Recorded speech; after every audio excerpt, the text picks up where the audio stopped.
Dear students, I am your science teacher. In this year, in 2020 and 21, you have a science subject. You are in a semi-English medium. You have science subjects. In previous year, in 5th class, you have the same subject name. Then subject name is Parisar Abhyas. Okay, understand? And now we are going to learn science subjects in 6th standards.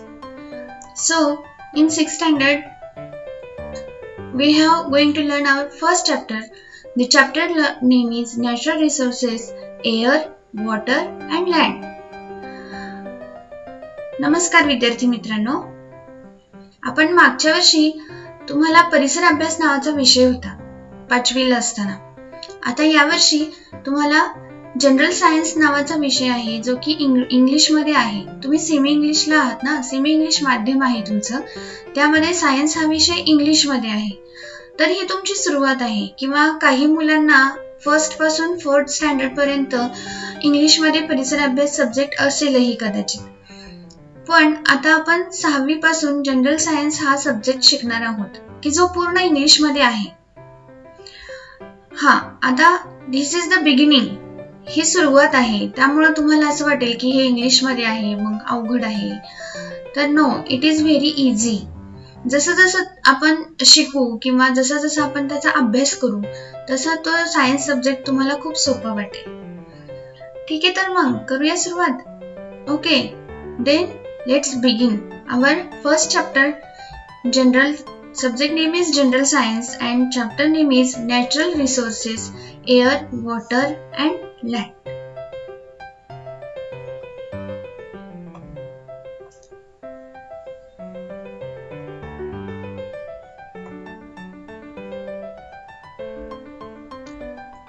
Okay, look here, in this chapter we learn about natural resources.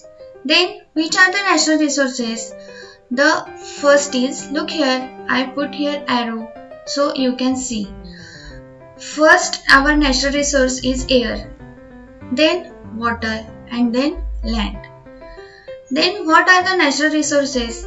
The natural resources, the meaning of natural resources म्हणजे natural resources म्हणजे काय? आता natural म्हणजे नैसर्गिक आणि resources म्हणजे साधन संपत्ती. आपला निसर्गाकडून भरपूर काही निसर्ग आपल्याला देतो की जे माणसाला उपयोगी ठरतं. मग कुठले कुठले घटक आहेत की जे माणसाला उपयोगी पडतात? तर या पिक्चर मध्ये तुम्हाला दिसेल ही आपली अर्थ आहे. या अर्थ वरती भरपूर असे नॅचरल रिसोर्सेस आहेत. त्यामधले 3 नॅचरल रिसोर्सेस आपण पाहणार आहे. एअर, वॉटर आणि लँड. म्हणजे काय? तर हवा, पाणी आणि जमीन. Understood? Okay, then air, water and land are the factors important for the sustaining the living world on the earth and for fulfilling their basic needs. Then what is the meaning of basic needs? Basic needs म्हणजे गरजा, basic म्हणजे आपल्या प्राथमिक गरजा. They are called natural resources. आपल्या या अर्थ वरती जे काही लिव्हिंग वर्ड आहे, लिव्हिंग वर्ड म्हणजे जे सजीव सृष्टी आहे, सजीव जे आहेत. आता सजीव म्हणजे काय ते तुम्ही मागच्या वर्षी शिकलाय. त्यांची लक्षणं कुठली, त्या सजीव कसे ओळखायचे हे तुम्हाला माहिती आहे. सजीवांना म्हणायचं लिव्हिंग वर्ड्स.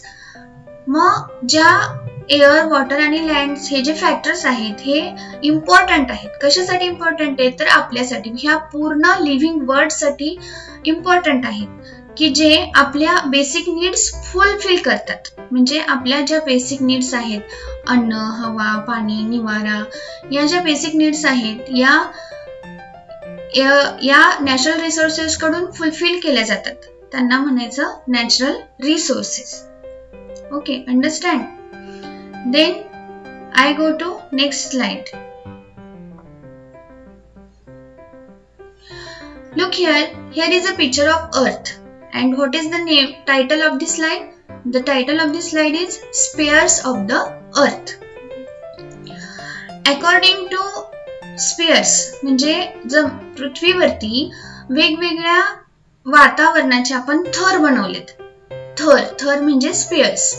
मग ह्या वेगवेगळ्या भागांमध्ये आपली पृथ्वी आपण डिवाइड केली. मग कुठले भाग आहेत ते? तर इकडे या पिक्चर मध्ये तुम्हाला दिसेल. Okay, now look here. Here are some spheres of earth. Look, here is the earth, and below the earth there is a sphere that is called gasosphere. Second is a sphere of water that we called hydrosphere. Okay, then where we live on the earth, that sphere is called biosphere. And where is air and others are live, that sphere is called atmosphere. Okay, I think you should understood very well. Then tell me the names of 4 spheres on the earth, that is atmosphere, biosphere, hydrosphere and gasosphere. It is also called lithosphere. पृथ्वीच्या वातावरणाचे हे 3 स्तर केलेले असतात. त्यामध्ये पहिला ज्या ठिकाणी हवा असते, पक्षी उडतात, एरोप्लेन्स असतात, क्लाउड्स असतात, त्या थराला म्हणतात ॲटमॉस्फिअर. त्यानंतर आपण जिथे राहतो, जिथे सगळी सजीव सृष्टी आहे, झाडं, वनस्पती, प्राणी आणि आपण सगळे मानव, त्या थराला म्हणायचं बायोस्फिअर. त्यानंतर आहे ते पाणी. पाणी जिथं असतं त्या थराला म्हणतात हायड्रोस्फिअर. मग पाण्यामध्ये सजीव राहतात का? सजीव म्हणजे living words, living things. Which are the living things lives in water? That is fish and some other types of fish as well as snakes, as well as some plants also lives in water. And then last is lithosphere or gaseosphere.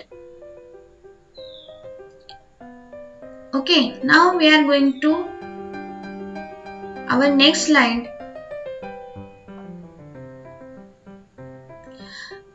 Here, look here. Here is the definition of natural resources.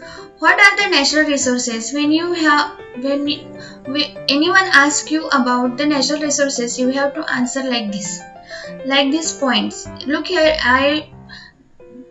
I give this answer in 4 points like this. Okay. Then first point is natural resources occur naturally within environments. That is, natural resources occur naturally within environments. Natural resources आपण कुणीही तयार करू शकत नाही. They are already exist in our environment. ते already आपल्या environment मध्ये आहेत. एन्व्हायरमेंट म्हणजे आपलं पर्यावरण. ते आपल्या पर्यावरणामध्ये ऑलरेडी नॅचरली ते ऑकर होतात, म्हणजे नैसर्गिकरित्या ते आढळतात. तर आपण कुठलाही मानव नॅचरल रिसोर्सेस तयार करू शकत नाही. Then second point is natural resource is often characterized by amounts of biodiversity and geodiversity existence in various ecosystems. Third point is any material which is part of earth and satisfy human need and add value is called as resources. For example, rocks, minerals, soil, rivers, plants and animal. That is, natural resources हे असं material आहे की जे आपल्या पृथ्वीचा एक भाग आहे, is a part of earth and satisfy human needs. Satisfy म्हणजे परिपूर्णता, पूर्ण करतं. काय पूर्ण करतं? की ह्युमन नीड्स, मानवाच्या ज्या गरजा आहेत त्या या नॅचरल रिसोर्सेस द्वारे पूर्ण केल्या जातात. अँड ऍड व्हॅल्यू, आणि त्याचं किंमत वाढवली जाते किंवा त्याचं मूल्य वाढवलं जातं. त्याला म्हणतात रिसोर्सेस. साधन संपत्ती आहे. फॉर एक्झाम्पल, मग कुठले येत असे नॅचरल रिसोर्सेस? तर रॉक्स म्हणजे काय? रॉक्स म्हणजे दगड, खडक. मिनरल्स म्हणजे खनिज. सॉइल माती. रिव्हर्स नद्या. प्लांट्स वनस्पती. अँड ॲनिमल मीन्स प्राणी. हे सगळे नॅचरल रिसोर्सेस आहेत. These are called natural resources. Human is a resource because developing his skill he can develop other resources by adding value to the physical material. In this point, we have to note that human is also a resource. Human म्हणजे माणूस हा सुद्धा एक नैसर्गिक साधन संपत्ती आहे. पण त्यानं काय केलं की मानवानं डेव्हलपिंग हिज स्किल्स म्हणजे मानवानं त्याची कौशल्य विकसित केली आणि निसर्गामध्ये जे अदर रिसोर्सेस आहेत त्यांचा त्यानं आपलं स्वतःची शारीरिक संपत्ती किंवा शारीरिक वाढ, बुद्धीची वाढ करण्यासाठी त्यानं त्या रिसोर्सेसचा उपयोग करून घेतला. That is called natural resources. Now our next point is about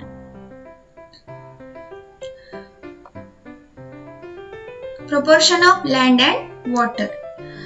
Now look here, we are going to learn about proportion of land and water on our earth.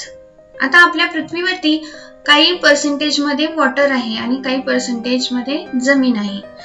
त्याचं डिस्ट्रीब्युशन आपण पाहतोय. एक्झाम मध्ये तुम्हाला ही फिगर विचारली जाते, हा graph विचारला जातो. In exam you have to tell how many percent of water on earth and how many percent of land on earth.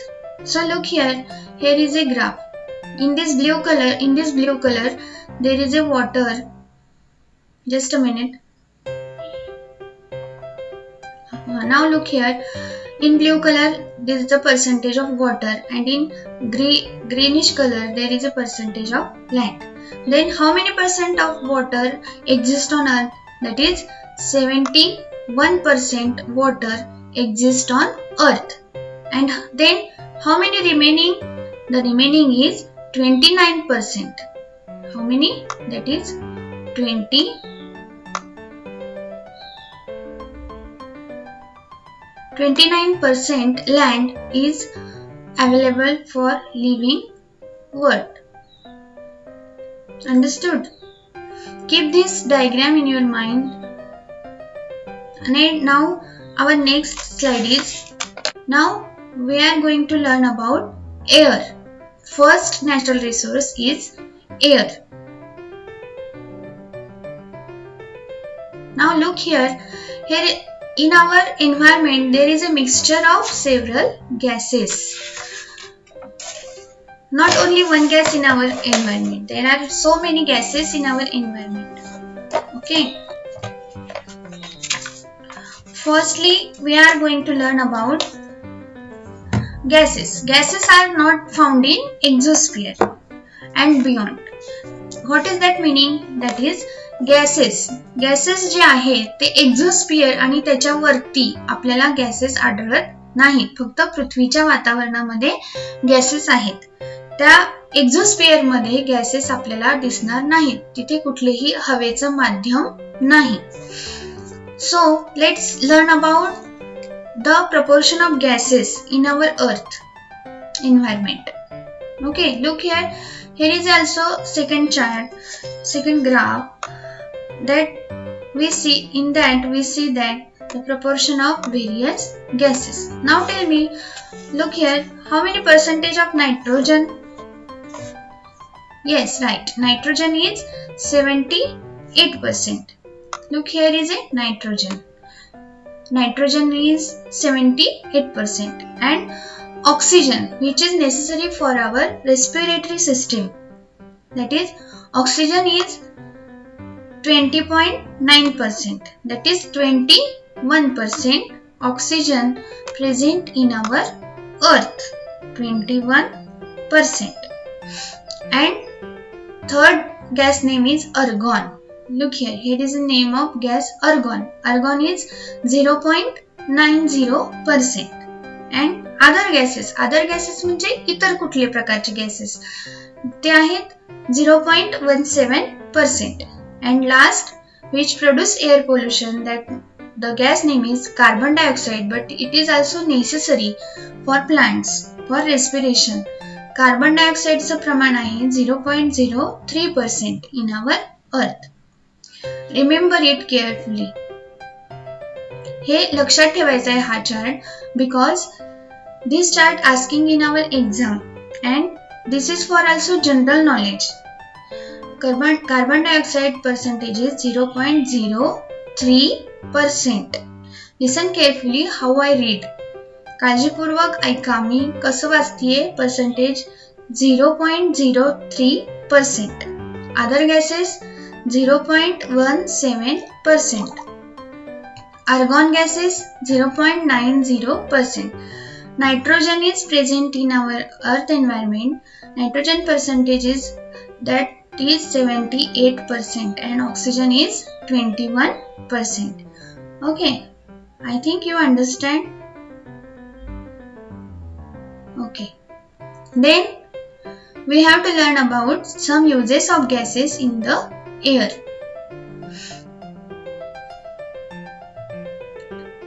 Just a minute, I will change my pointer. Okay, look here. Here are some uses of gases in the air. Some uses म्हणजे काय तर uses म्हणजे उपयोग. तर काही जे gases आहेत त्याचा उपयोग आपल्याला काय होतो, मानवाला, ह्युमन बीइंग साठी किंवा ऑल लिव्हिंग थिंग साठी गॅसेसचा उपयोग काय होतो, त्या एअर म्हणजे हवा आणि गॅसेस म्हणजे वायू. आपल्याला डोळ्यांना हवा दिसते का? नाही दिसत. We can't see the air, but air is present. Second gas, the name is nitrogen. Nitrogen is useful for fire suppression, provides an inert atmosphere. Fire suppression साठी आणि inert atmosphere साठी नायट्रोजन आवश्यक असतं. Inert atmosphere म्हणजे काय? तर तुम्ही सगळे आता कोरोनामुळे लॉकडाऊन आहे, पण लॉकडाऊनच्या अगोदर तुम्ही जे खाऊचे पुडे खाता की नाही, खाऊचे पुडे असतात, पॅकेजिंग असतं, एअरटाईट पॅकेजिंग असतं. एअरटाईट पॅकेजिंग म्हणजे जे तुम्ही वेपर्सचे पुडे वगैरे खाता, त्याच्यामध्ये काय असतं, किती वेपर्स असतात, थोडेसे असतात. तुम्ही ते फोडता आणि खाता वेपर्स, बरोबर. पण ते तेव्हा फोडता तेव्हा त्यामध्ये जास्त काय असतं, तर हवा भरलेली असते आणि खाली थोडेसेच वेपर्स असतात. मग ती जी हवा असते, ती हवा म्हणजे काय असतं, तर ती हवा म्हणजे नायट्रोजन वायू असतो. Nitrogen gas is useful in packaging of foods. मग त्यामध्ये नायट्रोजन का भरतात, तर तो जो पदार्थ आहे त्यामध्ये असणारा तो जास्त दिवस टिकावा म्हणून त्यामध्ये नायट्रोजनचा वापर केलेला असतो. So nitrogen is useful in airtight packaging for food stuff. Understood. Next gas is helium. Helium is used for medical equipment, that is for obtaining temperature and also for generating lift in airships. Balloons माहिती आहे तुम्हाला, balloons जे वरती हवेमध्ये उडतात किंवा रस्त्यावरती तुम्ही पाहिलं असेल की छोटी छोटी मुलं बलून्स विकतात आणि असे वरती आपण त्याला किती खाली ओढलं दोरीनं तरी ते काही खाली येत नाहीत, वरती उडतात. त्याचं कारण काय आहे, त्यामागं शास्त्रीय कारण आहे, scientific reason behind that. The air feeling in that balloons is helium. त्या बलून्स मध्ये हेलियम भरलेला असतो, त्यामुळं ते बलून्स वरती जातात. देन मेडिकल इक्विपमेंट म्हणजे मेडिकलचं जे साहित्य, इक्विपमेंट म्हणजे साहित्यामध्ये येतं थर्मामीटर मध्ये आपला जो ताप मोजतात डॉक्टर, किंवा आपल्या घरी जर थर्मामीटर असेल तर आपण ताप मोजतो. त्या ताप मोजण्यासाठी जे वापरलेलं असतं त्यामध्ये सुद्धा हेलियम असतो, helium gas. Understood? Yeah, okay. Then Next gas is argon. Argon is useful in welding, provides an inert atmosphere for materials. It means that argon is used in electric bulbs. आता आपल्या घरामध्ये जे electric bulbs असतात त्या electric bulbs मध्ये argon वायू वापरला जातो. Then how could you speak in English that? That is argon gases used in electric bulbs. Carbon dioxide is our next gas. Carbon dioxide, it written as CO2. Carbonated soft drinks. Carbon dioxide कुठे कुठे वापरलेला असतो, तुम्ही पाहिलाय carbon dioxide कुठे कुठे पाहिलाय? मग तुम्ही जे सॉफ्ट ड्रिंक्स घेता, सॉफ्ट ड्रिंक्स म्हणजे मिरिंडा वगैरे असेल, किंवा उन्हाळ्यामध्ये समर सीझन मध्ये आपण जे कोल्ड ड्रिंक्स वगैरे तुम्ही पिता, त्या कोल्ड ड्रिंकचं झाकण काढलं की काय होतं, वरती असे बबल्स येतात ना व्हाईट कलरचे. मग ते बबल्स म्हणजे काय असतो, तो कार्बन डायऑक्साइड गॅस असतो जो निघून जातो बबलच्या रूपामध्ये. तर त्या कार्बोनेटेड सॉफ्ट ड्रिंक्स मध्ये कार्बन डायऑक्साइड वापरला जातो. आणि दुसरं म्हणजे कार्बन डायऑक्साइड कोण वापरतं, तर कार्बन डायऑक्साईड कोणासाठी नेसेसरी आहे? कार्बन डायऑक्साईड नेसेसरी आहे प्लांट्ससाठी. प्लांट्स काय करतात? कार्बन डायऑक्साईडच्या सहाय्याने त्यांचं रेस्पिरेशन करतात. रेस्पिरेशन म्हणजे श्वास घेणे आणि श्वास सोडणे, त्याला म्हणायचं respiration. Breathe in and breathe out. प्लांटला कार्बन डायऑक्साईडची आवश्यकता असते. Plants use it for producing their food. Food produce करण्यासाठी म्हणजे अन्न तयार करण्यासाठी. Used in fire extinguishers. आणि आपल्या शाळेमध्ये बघा फायर एक्सटिंग्विशर्स आहेत. फायर एक्सटिंग्विशर्स म्हणजे आग लागल्यानंतर ते आग विझवतात. आपल्या शाळेमध्ये इन आवर स्कूल ते आले होते बघा फायर एक्सटिंग्विशर्स. त्यांनी काय केलं होतं? आग विझवून दाखवली होती त्या फायर एक्सटिंग्विशर्स पासून. तर ते पिन काढल्यानंतर व्हाईट असा धूर येतो. तो धूर म्हणजे काय? त्या टाक्यांमध्ये, त्या गॅसेसच्या टाक्यांमध्ये भरलेला, तर तो कार्बन डायऑक्साईड आहे. नेक्स्ट आहे ऍसिटायलिन. ऍसिटायलिन सुद्धा वेल्डिंगसाठी वापरलेला असतो. वेल्डिंग म्हणजे जे तुम्ही पाहिलं असेल शाळेतून जाताना, घरी जाताना, शाळेत येताना, ते वेल्डिंगची दुकानं तुम्ही पाहिली असतील. ते वेल्डिंग करतात. दोन गज एकमेकांना जोडतात, चिटकवतात, त्याला वेल्डिंग असं म्हणतात. नेक्स्ट आहे प्रोपेन.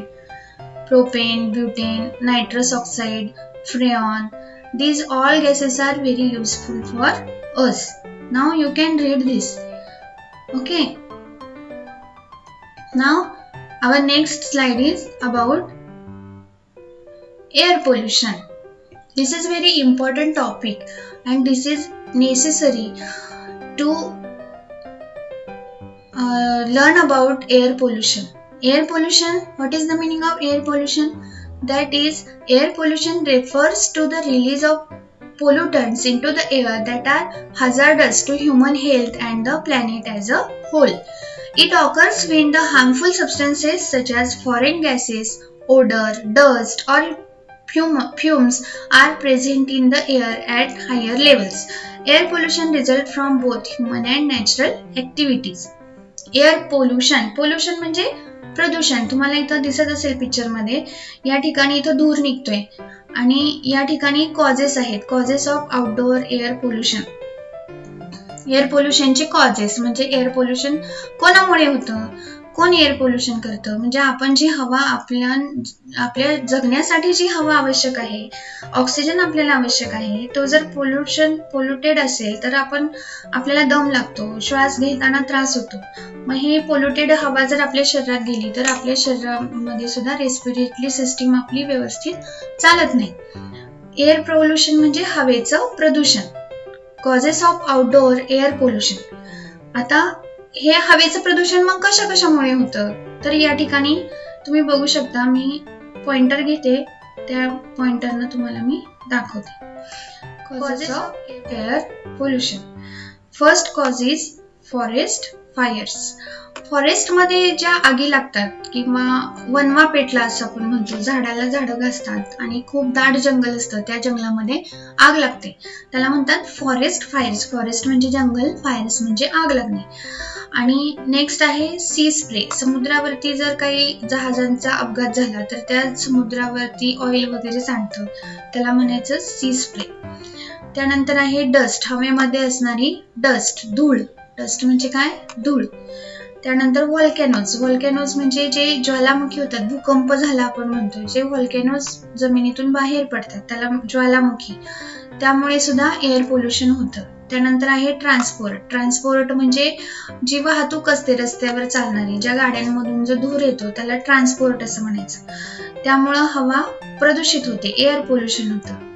नेक्स्ट आहे हाऊसहोल्ड एनर्जी. हाऊसहोल्ड एनर्जी म्हणजे आपल्या घरामधून सुद्धा आपण अनेक अशा गोष्टी आहेत ज्या आपण हवेमध्ये मिक्स होतात आणि ज्यामुळं हवेचं प्रदूषण होतं. त्यानंतर कचरा, वेस्ट. वेस्ट म्हणजे काय? कचरा. कचरा जो आहे तो कचरा जाळला किंवा त्याची दुर्गंधी सुटते, त्या दुर्गंधीतून सुद्धा हवा प्रदूषित होत असते.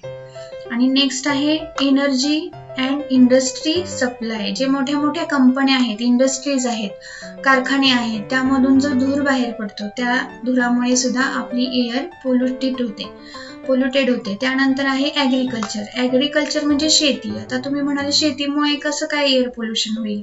तर शेतीमधून सुद्धा एअर पोल्युशन होतं की जेव्हा नांगरणी केली जाते, when they plowed any seeds, then plough land, then त्यामधून जी डस्ट निघते त्यामुळं एअर पोल्युशन होतं.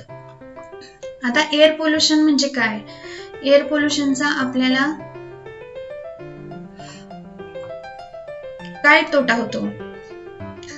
तर मगाशी मी तुम्हाला सांगितल्याप्रमाणे air pollution refers to the release of pollutants into the air that are hazardous to human health and the planet as whole. म्हणजे जे घटक ह्युमन हेल्थसाठी हजार्डस आहेत, हानिकारक आहेत, ते हवेमध्ये मिक्स होतात, त्याला म्हणायचं air pollution. It occurs when the harmful substances such as foreign gases, odor, dust are present in the air. जी दुर्गंधी असते, ओडर म्हणजे दुर्गंधी, डस्ट म्हणजे धूर हे जे हवेमध्ये मिक्स होतात तेव्हा एअर पोल्युशन होतं. Air pollution results from both home and natural activities. Air pollution माणसामुळे पण होतं आणि ज्या नैसर्गिक ऍक्टिव्हिटीज आपण करतो त्यामुळे सुद्धा एअर पोल्युशन होतं. Okay, we are going to take our next slide. The next slide is about ozone layer, the protective shell. Now all of you know that our earth is protected by the ozone layer. Ozone, what is ozone? Ozone is the name of gas. Ozone layer protects us from ultraviolet rays. Ozone layer म्हणजे काय? तर ozone हा एक प्रकारचा gas आहे, वायू आहे, जो आपल्या पृथ्वीच्या भोवती या पद्धतीनं या चित्रामध्ये तुम्हाला दिसत असेल की आपल्या पृथ्वीच्या भोवती असा ओझोनचा एक लेअर आहे, थर आहे, की जो काय करतो? तर हा जो सन तुम्हाला दिसतोय, या सन पासून जे रेज आलेत, जे किरण आलेत, ते काय होतात? पृथ्वीवर पडतात. काही पृथ्वीवर येतात आणि काय होतात? काय दिसतंय तुम्हाला की काही रेज या ठिकाणी येऊन या ओझोन लेअरवर पडतात आणि परत ऍटमॉस्फिअर मध्ये परत जातात. मग हे का होतं असं? तर जे काही हे जे रेज आहेत, हे कुठले रेज आहेत? तर हे अल्ट्राव्हायलट रेज, यांना म्हणायचं अल्ट्राव्हायलट रेज. हे अल्ट्राव्हायलट रेज आपल्यासाठी, ह्युमन बिंगसाठी हे हानिकारक आहेत, हजार्डस आहेत. हे काय करतात? जर हे पृथ्वीवर पोहोचले तर आपल्या स्किनला त्यामुळे प्रॉब्लेम होतो, वेगवेगळे प्रकारचे स्किनचे आजार होतात आणि स्किन आपली भाजली जाते, उष्णता, हीट खूप जाणवते. त्यामुळं हे जे ओझोन लेअर आहे, हे ओझोन लेअर या अल्ट्राव्हायलट रेजला परत पाठवतात, ते पृथ्वीपर्यंत पोहोचू देत नाही. Ozone layer is destroyed if chemical gases like carbon tetrachloride और द क्लोरोफ्लोरोकार्बन. मग आता काय झालंय की काही ठिकाणी हे जे ओझोन लेअर आहे हे विरळ होत चाललंय आणि मग त्यामधून काय होणार? हे जर विरळ झालं तर त्यामधून हे अल्ट्राव्हायलट रेज आपल्या पृथ्वीवर येणार आणि मग त्यामुळे काय होईल की ते आपल्या मानवाला हानिकारक आहे. मग हे ओझोनचं लेअर का विरळ होत चाललंय, का संपत चाललंय त्या ठिकाणचं? Why the ozone layer is destroyed? त्याचं पण कारण आहे की आपण पृथ्वीवरती जे काही एअर पोल्युटंट गॅसेस तयार होतात, हवेच्या प्रदूषणाचे जे गॅसेस तयार होतात, त्यामध्ये त्या गॅसेसचं, काही गॅसेसचं नाव आहे, या ठिकाणी तुम्हाला दिसेल गॅसचं नाव आहे कार्बन टेट्राक्लोराइड और दुसरा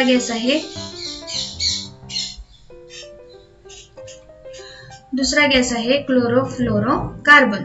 क्लोरोफ्लोरोकार्बन हा रेफ्रिजरेटर, म्हणजे जे फ्रीज आपल्या घरात आहे, जे फ्रीज फॅक्टरीज तयार करतात तेव्हा तिथे क्लोरोफ्लोरोकार्बन हा एक्सक्रीट केला जातो आणि या क्लोरोफ्लोरोकार्बनमुळे हे जे ओझोनचं लेअर आहे ते डिस्ट्रॉइड होत चाललंय.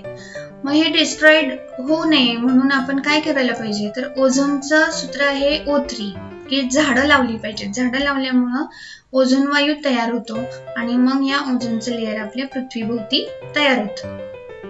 That is, ozone is very useful for all human beings. Ozone layer protects us from ultraviolet rays. आणि ozone day, world ozone day आपण सेलिब्रेट करतो दरवर्षी. वर्ल्ड ओझोन डे सेलिब्रेट केला जातो. World ozone day is celebrated every year on 16 September. 16 September या दिवशी दरवर्षी world ozone day म्हणजे जागतिक ओझोन दिवस साजरा केला जातो. Remember this date. The date is 16 September. Understood? This is our last slide. In this slide, you can see the boards. Are you see these boards like this in our Pune city? Due to these boards, हे boards कशासाठी असतात? तुम्ही असे रस्त्याच्या कडेला, चौकामध्ये किंवा सिग्नलच्या बाजूला तुम्ही असे बोर्ड्स पाहिलेत का? या बोर्ड्स वरती काय असतं? तर या बोर्ड्स वरती त्या ठिकाणी असणारी जी एअर आहे, म्हणजे जी हवा आहे, ती हवा किती प्रदूषित आहे, किती स्वच्छ आहे, हे त्या बोर्ड वरती मेन्शन केलेलं असतं.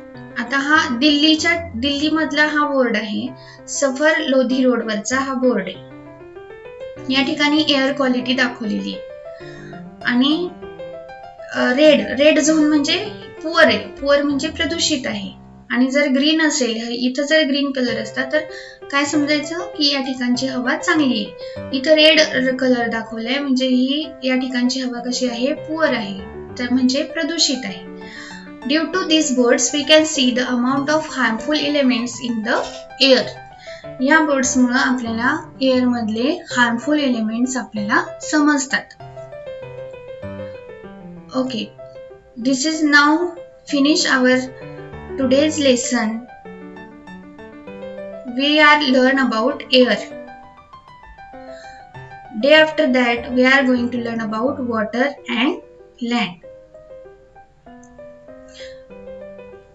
मी अशी आशा करते की तुम्हाला हा पाठ समजला असेल. या पाठामध्ये जर काही तुम्हाला कुठला घटक समजला नसेल किंवा which part you can't understand very well, जर तुम्हाला काही समजलं नसेल तर तुम्ही मला पर्सनली मेसेज करून सांगू शकता. ओके,